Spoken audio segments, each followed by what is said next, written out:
What's up, guys? In today's video, I'm going to be going over a decant haul that I did get from Decant X. I do have an affiliate link down in the description below if you want 10% off your decants. I did purchase the wrong size for one of them, and this is also my second time recording this video just because my camera died on me the first time, and I decided to just redo it just because I was rushing the entire last video since I didn't want the camera to die on me, and it ended up dying on me. So anyways, now that I have more time to make the video, decided to just go ahead and redo it again. So on the back of this hand, let me show you what I got. I got Creed Pure White cologne. I got Creed's Sublime Vanille. I got Labo's Rose 31, Eucalyptus 20, and Matcha 26. So obviously I already sprayed it on skin. Pure White cologne's nice, like a mandarin orange, melon. There's some kind of melon to it. I'm not sure what kind of melon. I'm not going to say watermelon, but maybe some kind of different melon or some like, what's it called?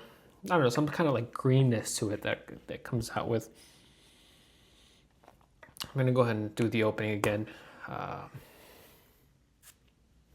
Let's go. And yeah, so it definitely smells like mandarin,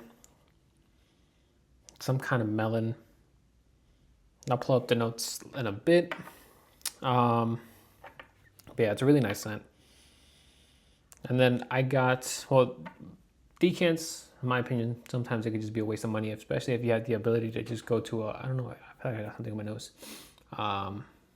Especially if you could just go to a store and try them out. I sometimes think decants are a little useless, because if you go to like a Neiman Marcus or something, they could just make you a small decant for free.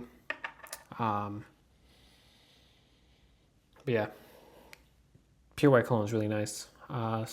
So the reason I got Creed Sublime Vanille is because I almost blind bought it. And so I almost blind bought it just because it's from the same perfumer that did Hardy and Del Amalfi and Spice and Woods. Obviously I already smelled it. It's a powdery vanilla. Don't really get much. It's like powdery, musky vanilla. I'm not the biggest, what's it called? I'm not the biggest cologne, vanilla person. So this is actually one I will be skipping on purchasing a bottle of. But Pure White cologne is a maybe. It's most likely I will be buying a full bottle of it. Yeah, it kind of reminds me of, so Sublime Vanille kind of reminds me of Dior's new version of Cologne Blanche. Out of the two, though, I would say that the Creed is the better fragrance. But I'm not the biggest fan of vanilla, so I'm probably like the worst person to be reviewing or just talking about a Sublime Vanilla by Creed, just because since I don't really like vanilla, not my cup of tea anyways. I almost blind bought it, but then I decided to get a decant just because I know I'm not the biggest fan of vanilla. Also, I have Juliet Has a Gun, Not a Perfume, Superdose on the back of this hand. What is this? All right. So, on the back of my hand, this is from yesterday. I sprayed it on my hand. It's still going pretty strong. It does smell more similar to Le Labo's Another 13 than just Not a Perfume, the regular one, not the Superdose version. At least from what I can smell from Le Labo's Another 13. But so if you want to go budget friendly kind of, I would say go with the Not a Perfume Superdose, which you can find in discount is for about 60 to 70 bucks compared to Le Labo. That's really hard to find on discounters. And retail is about 300 something. All right, and the next one I already have it on my wrist. It's gonna be Matcha 26, and I did get the wrong size. Actually, you know what? Let me make sure on the order that I actually ordered the wrong size. Like, am I that dumb?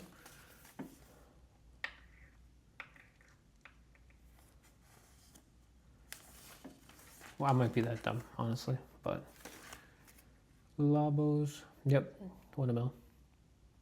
Oops. But yeah. Matcha 26, what it reminds me of is, it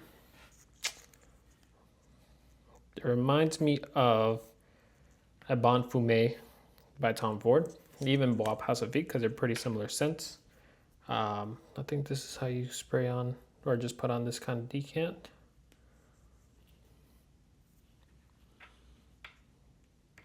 The opening doesn't really remind me of it, but once it dries down, that's what it reminds me of.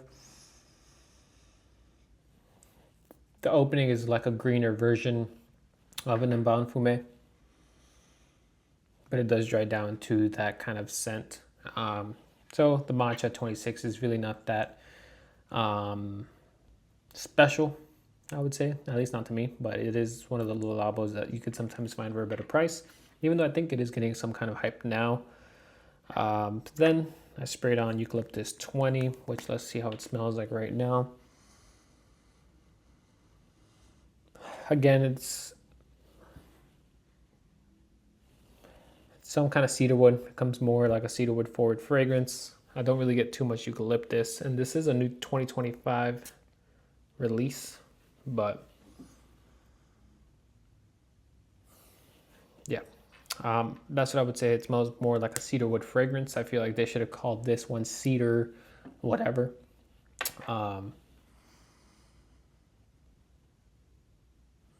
It's good, not one that I would be willing to spend Labo retail price for, just because this one is one that's new. Can't really find it on discounters yet. Kind of smells like the fragrance I created. Thinking about it now, yeah, it does kind of smell similar to the fragrance I created, the one that's called Erebus. That was supposed to be a dark fragrance. That wasn't actually a dark fragrance. But yeah, that smells similar to that. And then lastly, Rose 31. Rose 31 is a soapy rose with cumin. At least it smells like it has cumin in it. So even though it's, let's go ahead and get that opening again. It's a nice smell. It just kind of comes off a little body odor-ish just because of the cumin. So you got to be ready for that. I don't mind cumin in fragrances just because I actually enjoy like Cartier's Declaration, the Eau de Toilette, and that's cumin forward. But I actually really do enjoy it. This one smells a little bit more body odor-ish. I'm assuming as it dries down more, it gets a little softer. The cumin goes away and it probably, gets really nice. But it is really good from what I smell it right now. But just be aware, cumin, the opening could be a little challenging. But yeah, what time? Let's see, it's 8 minutes in. Let's go ahead and pull up the notes. We could use Rose 31 first. So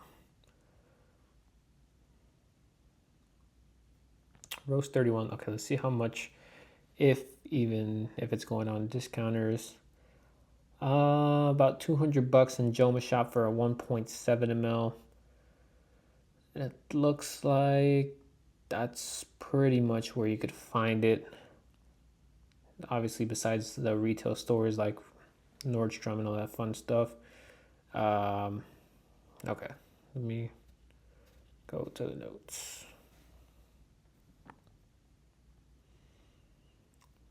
All right, so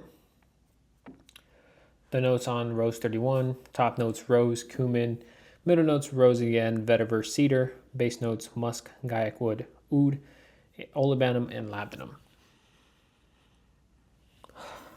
I do get slight musk as of right now, but it does smell more like a soapy rose. Cumin's fading away, so I think it fades away pretty quickly. I think it'd be a nice fragrance to wear.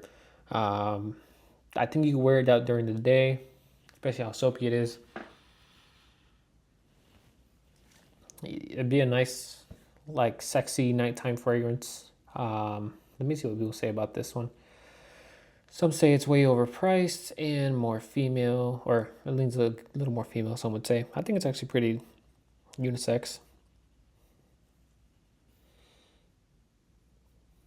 All right, so someone says I had to do a double take on the first spray. I thought to myself, smells like cumin.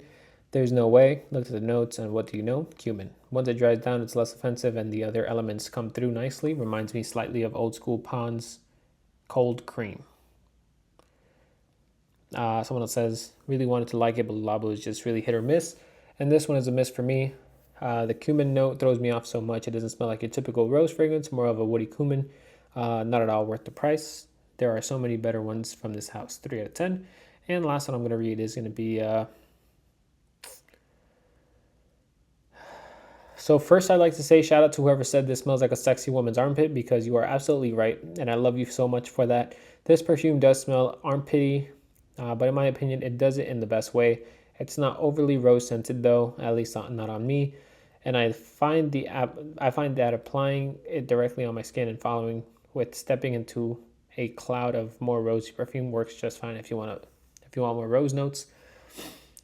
All in all, it's woody, kind of spicy, very musky, and not like any other rose perfume I have. It's also quite fresh somehow, which makes it, to me, the scent of the spring or summer. I wouldn't blind buy if you're looking for a true rose scent, though. Loved every second of it.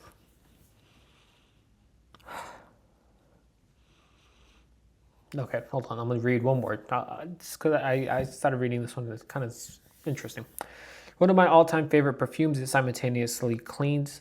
It's simultaneously clean and soapy and dirty and sexy. And I don't mean sexy in a sticky, dense, heavy way. It's sexy in a sweet, warm, musky way. It literally smells like Fanny. British Fanny, not American, to be clear. It hits you in the chest. It has gravitas, and it's intellectual. It's amazing in bed. It's a unique and complex scent, not a blind buy, but one to have in the collection.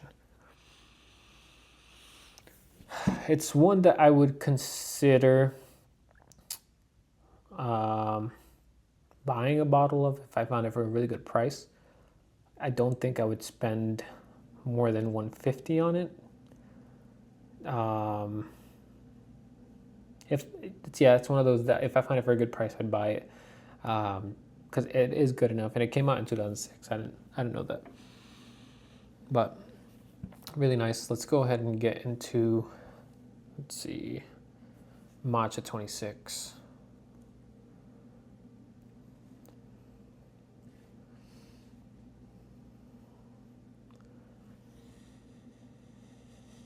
Matcha 26 to me is very, it's like a Perfume, but lighter. Let's see. Notes are fig, cedar, matcha tea, bitter, orange, and vetiver.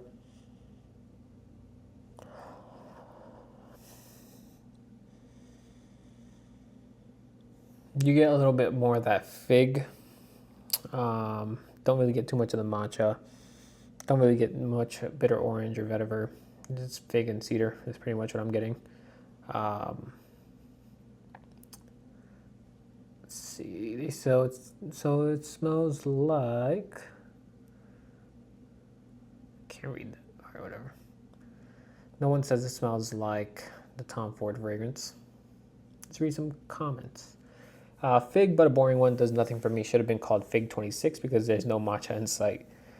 Not my favorite, smells too much like a bitter orange. Not getting much of anything else besides the bitter greenness. Probably just doesn't work very well on my skin. As a lot of other people enjoy it, I agree that there's definitely not enough of a matcha note. This one says tasteful but boring. And then lastly, someone says, I think this is probably the best perfume I've ever owned. I did order a sample with zero expectation, and I haven't had the pleasure of smelling many tea scents, but this is such an elevated musky scent. Vetiver forward, creamy with this lovely hint of bitterness from the citrus. Scents never last on me unless they have vanilla, and I don't like vanilla. Sometimes my skin chemistry just never works with the perfumes I enjoy, but Matcha 26 lasts days, and I often catch random whiffs of it in my house. I agree. Don't really smell much matcha. I actually don't like the matcha teas and stuff, but I do know what it tastes like. I would say it's more fig forward, fig and cedar. And then Eucalyptus 20, that does smell like the fragrance that I made, Erebus. This is a new release. Notes are olibanum, cedarwood, gurjon, balsam, eucalyptus, labdanum, hyssop, red thyme, and musk. Literally smells like the fragrance I made. Maybe I'm just the director of Labo without knowing. What's it called? Creative director? I don't know. Whoever makes the fragrances. Master perfumer. Someone said this is just a straight up what he sent to me. No hint of eucalyptus at all. So disappointing as I was looking forward to trying it. Someone else says, I mainly noticed the cedar with some eucalyptus in the background. My 13-year-old sister made a face when she smelled it. Take that as you will. Someone else says, a worthy addition to the lineup. Calming, woodsy olibanum in the Labo fashion. The eucalyptus isn't the main star. Actually reminds me of the bark of a red iron bark instead of the leaves. Had pretty good longevity and projection. And then we'll read this last one. The Labo did it again. Comfort in liquid form. It's a mix of the best scents from their bath line, the eucalyptus, the lime, the olibanum, the hinoki wood, and their unmistakable musk. Take your usual shower, grab a fluffy towel, and enjoy Eucalyptus 20. The perfume behind this is, all right, whatever. All right, so let's go ahead and rank these. I'm not the biggest fan of vanilla, so the number 5 spot, it's going to be Sublime Vanille. Hopefully this video doesn't cut off when I'm doing this part. Then I'm going to say it's going to be number 4 spot, Matcha 26. Number 3 spot is going to be, it'll be Eucalyptus 20. And the number 2 spot is going to be Rose 31, which is maybe full bottle worthy for me. And then the first one is Pure White Cologne, which is definitely full bottle worthy to me. Yeah, definitely is. Might have to sell my entire collection to just get Creed's Les Royales exclusives line. But yeah, anyways, that's all I have for you guys. Let me know if you guys have tried any of these fragrances. Let me know what you guys think about these fragrances if you have tried them. But yeah, definitely getting more samples just to try things. But this is probably the last time I'm going to talk about Les Royales exclusives from Creed. I'm also done with the Aqua Original line, so no more of that stuff and we can move on. I know these last 2 weeks have been just pretty much those fragrances. It's been a lot of Creed fragrances that, I know. But yeah, we'll get it moving. We'll go back to some lists and all that fun stuff, but that's all I have for you guys. Please leave a like and subscribe, and I will see you guys on the next one. Have a good one, guys.